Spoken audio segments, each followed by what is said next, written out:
साजिश रची जा रही थी। जी हां, समाचार प्लस पर इस एक्सक्लूसिव खबर का खुलासा हुआ है। एनडी तिवारी जी के ओएसडी भवानी भट्ट के हवाले से भवानी भट्ट ने समाचार प्लस से एक्सक्लूसिव बातचीत में कहा कि कुछ लोग ऐसे हैं जो तिवारी जी को लंबे वक्त से जहर देकर मार डालने की कोशिश में थे। जो जहर था वो गलत दवाइयों के रूप में था और ये जो जहर है ये इस कोशिश में दिया जाता रहा कि तिवारी जी कभी भी अपने होशो हवास में ना आ पाए, वो हमेशा अर्ध निद्रा या अचेतन अवस्था में रहें। जी, तिवारी जी को स्वीट पॉइजन दिया जा रहा था, स्लो पॉइजन दिया जा रहा था या धीमा जहर। वो हैं राजनीति के धुरंधर, विपक्षी भी जिनके सामने झुकाते हैं सर। वो बनते रहे अपनों की साजिश का शिकार, अपने ही करते रहे हस्ती मिटाने की साजिश। किसने रची साजिश? किसको है तिवारी से बैर? आज होगा राजफाश। विलेन कौन? जी, इस मुद्दे पर बात करेंगे। समाचार प्लस न्यूज नेटवर्क के मैनेजिंग एडिटर अमिताभ अग्निहोत्री जी हमारे साथ मौजूद हैं, दिल्ली स्टूडियोज में हैं आप। इसके अलावा हमारे साथ वरिष्ठ कांग्रेसी नेता श्री रशीद मसूद साहब हैं, आप सभी इस बारे में बात करेंगे। देहरादून आपको लेकर चलेंगे। भवानी भट्ट साहब हमारे साथ हैं, आप एनडी तिवारी साहब के ओएसडी हैं। विश्वास डाबर साहब हैं, आप बीजेपी के वरिष्ठ नेता हैं। और इसके अलावा फोन पर हमारे साथ डॉक्टर राजकुमार होंगे, आप ऋषिकेश स्थित एम्स के डायरेक्टर हैं और आपकी देखरेख में श्री नारायण दत्त तिवारी का इलाज हो रहा है। और अविकल थपलियाल हमारे रेजिडेंट एडिटर देहरादून से, आप सभी लोगों से हम एक एक करके इस मुद्दे पर बात करेंगे। और 1 घंटे का ये विशेष शो हम इसलिए आहूत कर रहे हैं ताकि उत्तर प्रदेश और उत्तराखंड, यूं कहें देश के बहुत बड़े नेता रहे एनडी तिवारी जी की जान कौन लेना चाहता है। जी, तो हकीकत यही है कि जिन तिवारी जी के बारे में बहकी बहकी बातें करने और शारीरिक रूप से अस्वस्थ होने की खबरें सामने आ रही थीं, दरअसल तिवारी जी के ओएसडी भवानी भट्ट की अगर माने तो गलत दवाइयों के इस्तेमाल का असर था। और इस बात को एम्स के डॉक्टर्स ने भी कंफर्म कर दिया है कि तिवारी जी को लंबे वक्त से गैर जरूरी दवाइयां जहर के रूप में दी जा रही थी। कौन दे रहा था तिवारी को जहर?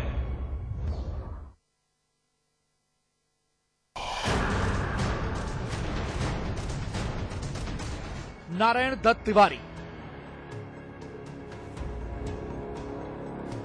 हिंदुस्तानी सियासत का ऐसा महारथी जिसके सिर 2 राज्यों का मुख्यमंत्री होने का ताज है, जिसने प्रधानमंत्री का पद छोड़कर कमोबेश हर पद को सुशोभित किया, वो ही अपनों को पहचानने में मात खा गए। जिन तिवारी जी को जनता और वक्त की नब्ज टटोलने में महारत हासिल थी, वो अपनों की ही साजिश का शिकार होते रहे। शायद यही वजह है कि किसी जमाने में गांधी परिवार के बेहद करीबी रहे एनडी तिवारी आज कमोबेश हाशिए पर आ गए हैं। जिस 10 जनपद पर उनकी तूती बोलती थी, आज कोई उनकी बात पर कान धरने को भी तैयार नहीं। 3 सालों से वो अपने ही सूबे में बेगाने की तरह जिंदगी गुजार रहे हैं। लेकिन समाचार प्लस की एक्सक्लूसिव खबर के मुताबिक इन सब के पीछे एक बड़ी साजिश थी, जो इतनी बड़ी राजनीतिक हस्ती की मिट्टी पलीत करने के लिए काम कर रही थी। उन्होंने ये कहा कि भाई तिवारी जी के बारे में तो लोग कहते हैं कि तिवारी जी बोल नहीं पाते और लघु संकात दीर्घ संकात सब बिस्तर पे कर देते हैं, बहकी बहकी बातें करने लगते हैं, उठ नहीं पाते, पहचानते नहीं है लोगों को। ये सब बातें जब सामने आई तो ये महसूस किया गया कि कहीं न कहीं पार्टी के जो शीर्षस्थ बड़े लीडर हैं हमारे संगठन के, उन लोगों को भी जानकारी ठीक नहीं दी जा रही है या उन तक भी जानकारी ठीक नहीं पहुंच पा रही है। सुना आपने, दरअसल आए दिन ऐसी खबरें सामने आती रही कि तिवारी जी बहकी बहकी बातें कर रहे हैं, वो ठीक से बोल नहीं पाते, लोगों को पहचान नहीं पाते। यहां तक कि जब वो आंध्र प्रदेश के राज्यपाल थे तब उन पर सेक्स स्कैंडल का भी आरोप लगा। जिसके बाद उन्हें अपने पद से इस्तीफा देना पड़ा। लेकिन अगर तिवारी जी के ओएसडी की माने तो संभवतः इन सब के पीछे एक सुनियोजित साजिश थी। जो दवाइयां एम्स के डॉक्टर्स ने प्रेफर की उनको देने के लिए, या जिस तरह का उनका रहन सहन उन्होंने बना के दिया, उनको फूड चार्ट अवेलेबल कराया गया था वहां जब वो गवर्नर थे तब, तो वो चीजें सब जब यहाँ अभी आज जांच होती है, आज हम एम्स में लेकर गए माननीय तिवारी जी को, यहाँ ऋषिकेश में भी आपकी जानकारी में है कि एम्स खुल गया है, वहां भी हमारी बात हुई, हमने न्यूरो सर्जन्स को साहब को दिखाया, तो वो सारी चीजें जब सामने आई ऐसा प्रतीत होता है कि वो मेडिसिन संभवतः सुनियोजित तरीके से दी जाती हूं। हालांकि ये पहली बार नहीं जब ऐसी किसी साजिश की बात सामने आई हो। तिवारी जी खुद भी अक्सर कहते रहे हैं कि उनके खिलाफ साजिश चल रही है। इसके लिए उन्होंने बाकायदा चिट्ठी भी लिखी थी। तो तिवारी जी ने बार बार अपने स्टेटमेंट्स में ये कहा है, आपने ध्यान अगर आपको हो तो, उन्होंने कहा कि मेरे निकटस्थ विश्वस्त लोगों के मैं सुनियोजित षड्यंत्र का शिकार हुआ। लेकिन अब सवाल यह है कि आखिर वो कौन है जो उनकी राजनीतिक हस्ती मिटाना चाहता है? वो कौन लोग हैं जो उनकी साख पर बट्टा लगाना चाहते हैं? पंकज पवार, देहरादून, समाचार प्लस।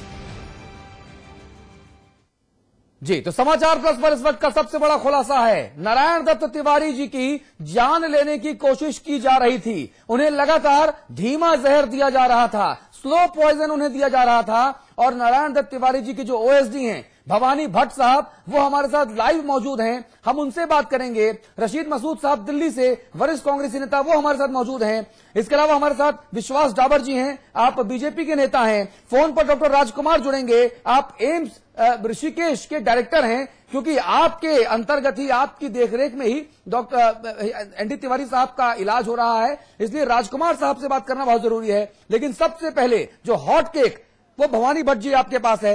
मुझे ये बताइए, वो कौन शख्स या ग्रुप ऑफ पीपुल है जो एनडी तिवारी साहब को धीमा जहर दे रहे थे? वो कौन विश्वास पात्र हैं जिन्होंने विश्वासघात किया? देखिए, सबसे बड़ी पहली बात तो ये कि जहां तक विश्वासघात की बात है तो माननीय तिवारी जी हैदराबाद में एज ए गवर्नर रहे, और उससे पहले का उनका जो भी सामाजिक कार्यकलापों का पूरा इतिहास रहा है, देश उस चीज को बखूबी जान रहा है। तो हैदराबाद वाले प्रकरण पर तो ये राय मेरी व्यक्तिगत या मेरी निजी राय नहीं, मैं आपको बताऊं कि ये जो डॉक्टर्स का, मैंने पिछले 6 महीने पहले माननीय तिवारी जी के ओएसडी का कार्यभार संभाला, और मैंने ये देखा कि तिवारी जी वाकई में कहीं न कहीं बहक रहे हैं, और उनसे जब कभी कोई सवालात किए जाते हैं तो जवाब उनका कुछ दूसरे तरफ डाइवर्ट हो जाता है। तो मैंने उनको उस स्थिति में भी देखा था जब वो सही तरीके से पब्लिक को फेस करते थे और बड़े बड़े निर्णय लेते थे। तो जाहिर सी बात, तो मुझे आश्चर्य हुआ इस बात का। तो उसके बाद सीधे हम उनको एम्स दिल्ली लेकर गए, और दिल्ली में पूरी जांच उनकी हुई। 23 डॉक्टरों की पूरी कमेटी उनको जांचने में लगी, और पूरे बॉडी के एक पार्ट्स के उनकी जांच हुई। तो उसकी एक रिपोर्ट हम लोग लेकर आए। फिर इधर आपको जानकारी होगी, अब हमारे देश में अलग अलग जगहों पर 6 एम्स खुल गए हैं। तो ऋषिकेश भी हमारे यहाँ से बहुत नजदीक है, तो उनकी जांच कराना बड़ा आसान हो गया हम लोगों के लिए। तो ऋषिकेश के डॉक्टर्स के पास भी हम लोग लेकर गए माननीय तिवारी जी को। तो धीरे धीरे जब उनका ट्रीटमेंट ठीक ठाक तरीके से शुरू हुआ, तो ये डॉक्टर्स की राय ये थी कि काफी लंबे समय से 2-2.5 साल 3 साल से धीरे धीरे दवाइयों के जरिए या भोजन के जरिए से जो भी रहा हो, कहीं न कहीं दिक्कतें उनको पैदा की जा रही थी। वो चूक हो या साजिश हो, ये लेकिन कहीं न कहीं दिक्कत थी जरूर। नहीं, देखिए ये लंबे वक्त तक चूक नहीं हो सकती। लंबे, और आप खुद कह रहे हैं कि सारी सुनियोजित साजिश थी। आपने माननीय तिवारी जी के शब्दों का उद्बोधन किया, उनके हवाले से आपने कहा कि तिवारी जी ये मानते थे कि साहब उनके जो भरोसे के लोग हैं, जो उनके विश्वास पात्र लोग हैं, वो लंबे वक्त से उनके खिलाफ सुनियोजित साजिश के तहत ऐसा कर रहे थे। उन्हें गलत दवाइयां दी जा रही थी, और गलत दवाई कुछ भी हो वो शरीर में देसी भाषा में जहर ही कहा जाता है। जी हाँ, बिल्कुल। जी, तो लंबे वक्त तक चूक होने का सवाल नहीं उठ सकता। देखिए, अगर आप राजभवन वाले मसले के बारे में अगर चर्चा करें तो ये बात स्पष्ट है, देश के लोगों को और खासकर उत्तर प्रदेश और उत्तराखंड उनका कर्म क्षेत्र रहा है, ज्यादातर समय उन्होंने यहां पर गुजारा है। लोगों को जानने का यह हक भी है और बताया जाना चाहिए, जरूरी है जानना कि माननीय तिवारी जी का अगर वो क्लिपिंग जो बार बार ये कहा जाता है कि भाई तिवारी जी हैदराबाद वाले उस स्कैंडल में तिवारी जी ने किया, तिवारी जी ने ये किया, तो उस बारे में अगर आप उसको गहराई से अगर उस क्लिपिंग को देखी जाए तो बार बार अगर आप उसको देखेंगे तो आप उसमें देख पाएंगे कि तिवारी जी निष्क्रिय अवस्था में पड़े हुए हैं और बार बार उठने का प्रयास कर रहे हैं। और ये बात वाकई में जांच का विषय होना चाहिए था और ये जांच इसमें हुई नहीं, ये भी एक बड़ा विषय है। खैर, उसमें एक चीज यहां पर ये आती है कि जब एक इतना बड़ा संवैधानिक पद है, महामहिम राज्यपाल वो वहां पर थे, तो राज्यपाल होने के नाते ये जब इतना बड़ा आरोप उनके ऊपर लगाया गया, और मैं समझता हूं कि उस वक्त उनकी मन की स्थिति ये रही होगी, अगर उनको वाकई में इस तरह का मामला दवाइयों के जरिए से या किसी जरिए से दिया जा रहा है तो वो बोल नहीं पाया। आज वो कहते हैं और बहुत जल्दी ये चीज वो स्वयं भी कहेंगे कि वो उस वक्त वो बोल नहीं पाए, उनके पास शब्द नहीं थे, वो बोलना चाहते थे, बोल नहीं पाए। तो ये क्या हो सकता है, जो व्यक्ति पूरी जिंदगी भर इतिहास उसका रहा हो, जिसने अपने बुद्धि, विवेक और परिश्रम और ज्ञान से पूरे हिंदुस्तान में राजनीति का एक मजबूत प्रतिबिंब जिसने जो बना हो, तो वो व्यक्ति बोल नहीं पाया। तो ये कहीं न कहीं निश्चित रूप में ये साजिश थी और जिसके तहत, और आप उस क्लिपिंग की बात मैं दोबारा से आपसे बताना चाहूंगा कि क्लिपिंग में तिवारी जी उठने का प्रयास कर रहे हैं और तिवारी जी उठ नहीं पा रहे हैं। इसके आपकी बात सही है भवानी भट्ट साहब, आपकी बात सही है। चलिए, अच्छा, मैं इस सवाल कैसे पूछता हूं कि आप कह रहे हैं उन्हें गैर जरूरी दवाइयां दी जा रही थी। कुछ एक दवाइयों के अगर आप नाम बताना चाहें तो, कुछ एक मॉलिक्यूल्स के अगर आप नाम बताना चाहें जो माननीय तिवारी जी को फोर्सफुली या विश्वासघात के जरिए दी जा रही थी और जिससे तिवारी जी अवचेतन अवस्था में आते थे। जी हाँ, मैं आपको एक चीज बताना चाहूंगा जो बिल्कुल मैंने स्वयं देखा है और मेरे सामने जो चीजें हुई मैं बताना चाहूंगा। ये अच्छा सवाल आपने किया। सबसे बड़ी बात तो ये कि जो नींद की गोलियां हैं, नींद में दवाई दी जाती है कि भाई नींद नहीं आ रही तो नींद ये आएगी, ये मेडिसिन दे दिया, जैसे सिंड्रोपा एक मेडिसिन आती है, तो वो मेडिसिन को देने का समय डॉक्टर्स ने मुकर्रर किया है कि ये इतने बजे दी जानी चाहिए, उसके निर्धारित टाइम है उसका बनाया गया। तो वो नींद, अब सुबह तिवारी जी उठ रहे हैं तो उठते ही उनको नींद की गोली दे दीजिए, आप 2-3 दवाइयों में मिक्स करके दे दीजिए, नींद की गोली ले ली उन्होंने, फिर वो सो गए। और जब पूछा गया तिवारी जी कह रहे साहब सो रहे हैं। आप उत्तराखंड की किसी आम नागरिक से पूछिए कि तिवारी जी से आप कभी मिले, वो बोलेगा हाँ मिले हैं, लेकिन वो तो तिवारी जी सोते हुए पाए गए। तो तिवारी जी सो रहे हैं, तिवारी जी सो रहे हैं। अब तिवारी जी फिर उठने की कोशिश की दोपहर में, फिर तिवारी जी सो रहे हैं। तो फिर तो ये एक हिसाब से आप देखे जाए कि इसमें कहीं न कहीं कोई ना कोई साजिश ही तो है, नहीं तो नींद की गोली बार बार इसमें फायदा किसका? देखिए माननीय तिवारी जी के जो एकदम करीबी रहे होंगे, जो माननीय तिवारी जी का खाना पीना, सोना, उठना बैठना, फोन कॉल्स, अखबार, सारी चीजें जो व्यक्ति या व्यक्तियों का समूह मॉनिटर करता होगा, मुहैया कराता होगा, ये उसके ऊपर शक है।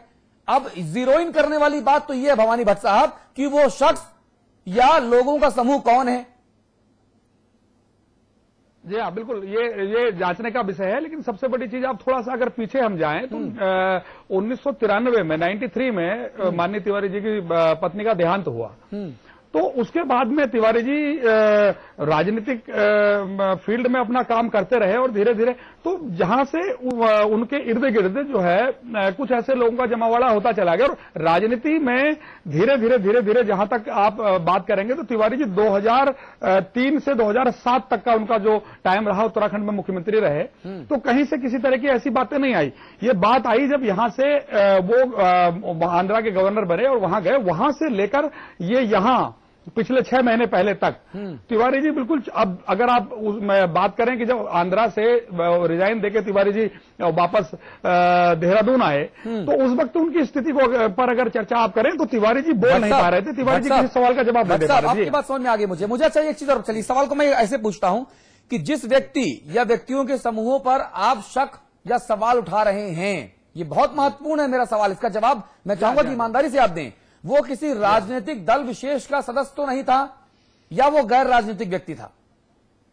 देखिए, ऐसा है कि ये सवाल आपका बहुत बड़ा है और चूंकि तिवारी जी का कद कद, राजनीतिक कद भी इतना बड़ा है कि सवाल तो ये इसका जवाब एक लाइन में दे पाना तो मेरे लिए संभव नहीं है। हाँ। लेकिन जो तिवारी जी के इर्द गिर्द आपने कहा कि वो समूह जो काम कर रहा था या तिवारी जी की देखभाल करने के लिए जो लोग मुकर्रर किए थे, जो जिम्मेदार लोग वहां पर उन तिवारी जी को देख रहे थे, तो कहीं न कहीं उनसे या तो चूक हुई या जानबूझकर चूक हुई, दोनों बातें हैं। ये हुई और उस पर बाहर के कौन लोग इन्वॉल्व थे, डॉक्टर पार्टी। राजकुमार, अमिताभ जी माफ कीजिएगा, एक मिनट भवानी भट्ट जी, मैं एक सवाल इस ढंग से पूछूंगा। जब तिवारी जी